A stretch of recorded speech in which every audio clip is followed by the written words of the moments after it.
ఓం నమః శివాయ. ఓం నమో నారాయణాయ. నరదృష్టి నివారణ కాళభైరవాయ నమో నమః. ఓం దిగంబరాయ విద్మహే హంసవాహనాయ ధీమహి తన్నో కాళభైరవ ప్రచోదయాత్. హరి ఓం.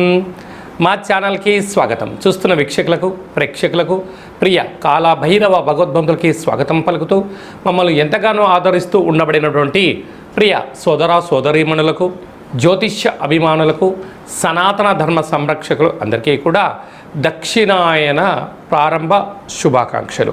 దక్షిణాయనం అనగానే సకల దేవతల యొక్క ఆరాధన, సత్ప్రవర్తన, జీవన విధానంలో మనం ఏదైతే అనుకుంటామో దేవతారాధన చేయడం వలన అనంతమైన శక్తి కలిగి విద్యలో, వృత్తులో, ఉద్యోగాల్లో, వ్యాపారాల్లో అనంతమైన విజయం సాధించడం కోసము చాలా ముఖ్యమైన సమయంగా భావించగలగాలి.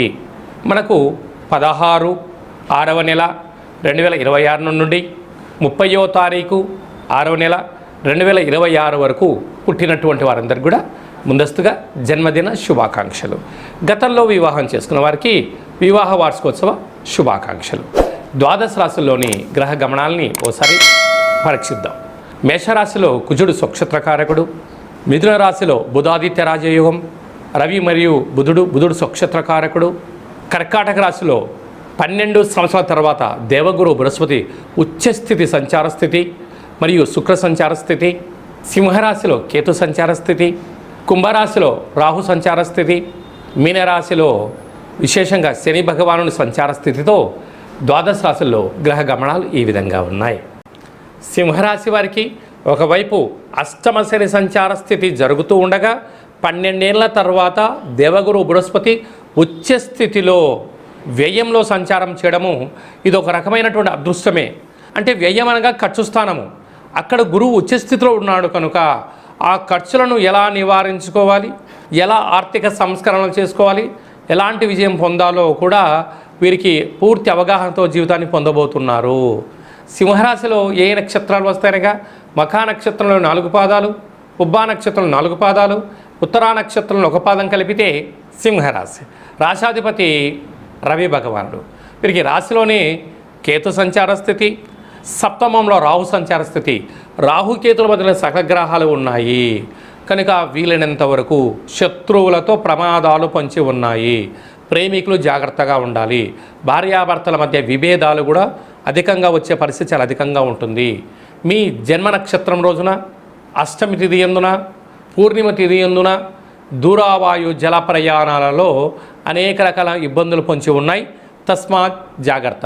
భాగ్యస్థానంలో కుజుడు స్వక్షత్రకారకుడు అవ్వడం వలన వీలైనంత వరకు మాటను, ధనాన్ని, సమయాన్ని పొదుపుగా ఉంచుకోగలిగినట్లయితే మీకన్నా అదృష్టవంతుడు ఎవరు లేరు అని చెప్పి గమనించగలగాలి.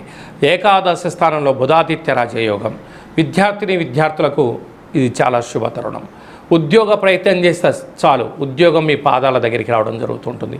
వ్యయంలో గురు సంచార స్థితి ఉంది కనుక ఇలాంటి కాల సమయంలోనే మనం దత్తాత్రేయ స్వామివారి యొక్క దర్శనం, గురుచరిత్ర పారాయణం చేయడం, మేధాదక్షిణామూర్తి స్వామివారి యొక్క దర్శనం, అలాగనే తల్లిదండ్రులతో సఖ్యతగా ఉండడం, ఆధ్యాత్మికమైన తీర్థయాత్ర పూజా కార్యక్రమాల్లో పాల్గొనడం, పరమేశ్వరుడికి రుద్రాభిషేకం చేసుకోవడం, ప్రతి గురువారం పూట పసుపు వర్ణం కలిగిన పదార్థాలను భుజించడము మీకు అదృష్టాన్ని కలిగిస్తుంది, దురదృష్టాన్ని దూరం చేస్తుంది. అలాగే దక్షిణాయనము ప్రారంభమైన తర్వాత మొట్టమొదటి అష్టమి తిథి వస్తుంది కనుక ఈ అష్టమి తిథి యందున గోధుమ పిండితో అందులో కుంకుమను కలిపి ప్రమిదగా ఏర్పాటు చేసి విశేషమైనటువంటి దీపాన్ని ఏర్పాటు చేసుకొని మీ మనసులో కోరికను కోరుకొని కాళభైరవాష్టకాన్ని చదివి దానం చేయగలిగినట్లయితే సకల దోషాలు తొలగిపోతాయని చెప్పి గమనించాలి. 16వ తారీఖున మనకు నిజజ్యేష్ఠ మాస ప్రారంభమవుతుంది. సకల శుభ కార్యక్రమాలకు అంటే గృహప్రవేశాలకు కానీ, ఇల్లు మారడం కోసం కానీ, కొత్త వాహనాల క్రయ విక్రయాలకు ఇది చాలా మంచి సమయంగా భావించగలగాలి. అలాగనే మనకు 22వ తారీఖు నుంచి దక్షిణాయన పుణ్యకాల ప్రారంభం. మనకు 22వ తారీఖున కాళాష్టమి. కాళభైరవ స్వామి స్మరణ ధ్యానం వలన సకల అష్ట కష్టాలు కూడా సంపూర్ణంగా తొలగిపోతాయి. 27వ తారీఖున శనివారం రోజు శని త్రయోదశి. శని భగవాన్ యొక్క స్మరణ ధ్యానం వలన అఖండమైనటువంటి అష్ట కష్టాలన్నీ తొలగిపోయి అష్ట ఐశ్వర్యాలతో భోగభాగ్యాలతో ఏకచక్రే మహాభోగి యోగతత్వము కలుగుతుందని చెప్పి కూడా గమనించాలి. మనకు 29వ తారీఖున జ్యేష్ఠమాస శుక్లపక్ష పూర్ణిమ. జ్యేష్ఠ పూర్ణిమ సందర్భంగా వెంకటేశ్వర స్వామి యొక్క దర్శనం, సకల దేవత దర్శనం వలన సకల ఐశ్వర్యం కలుగుతుంది అని చెప్పి గమనించాలి. అలాగనే మీ వ్యక్తిగత జాతకం తెలుసుకోవాలనుకుంటున్నారా?